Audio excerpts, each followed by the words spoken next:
டேய் மவனே, நீங்க அப்பன போலீஸ்கார மனுஷன்டா மறிச்சு இருக்க காசெல்லாம் பிடிக்கிட்டான்டா.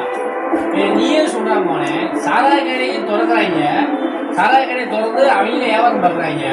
அப்புறம் சாராய கடைக்கு போய் வாங்குறது மட்டும் விட்டு பிளைட்லயே போய் வாங்க, பைக்லயே போய் வாங்க முடியா? பைக்ல போய் தானே வாங்கிட்டு வந்தேன். வாங்கிட்டு வெளியே வந்தாலும் பார்க்குள்ள வந்து குடிச்சுட்டு போங்க, சிக்கன் மட்டன் வறுத்து வச்சு இங்கேயே வந்து குடிச்சுட்டு போங்க கூப்பிடாங்களாமானே. அங்கேயே போய் குடிச்சிட்டு அப்புறம் எப்படி திரும்ப வர்றது? ஏன்னா ஏரோப்ளேனா இருக்கு வீட்டுக்கு வர்றதுக்கு. ஏன் போன வண்டியில தானே திரும்பி வரணும், போன வண்டியிலே திரும்பி வந்தேன். வரும்போது வண்டியில தான் வந்தேன். போலீஸார மனுஷன் நீ குடிச்சிட்டு வண்டி ஓட்டுற அப்படின்றாங்க.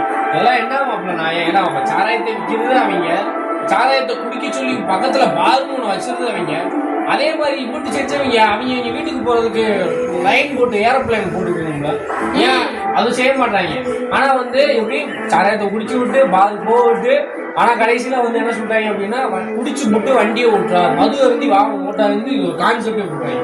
நல்லவங்க எல்லாம் இருந்தா ஒண்ணு பால் எடுக்கணும், வாங்கிட்டு போய் வீட்டுல வச்சு குடிக்கிறாங்க. மளிகை பொருள் மாதிரி வாங்கிட்டு போய் வீட்டுல வச்சு சமைக்கிற மாதிரி வாங்கி போய் வீட்டுல வச்சு குடிக்கிறாங்க. அது இருக்கு. அப்போ வந்து அங்க ஒண்ணு சாராய கடையை ஒழிக்கணும், இல்லாட்டி ரேஷன் கடை மாதிரி அவங்க வீட்டுல வந்து சாராய கடை கொடுத்துடணும்.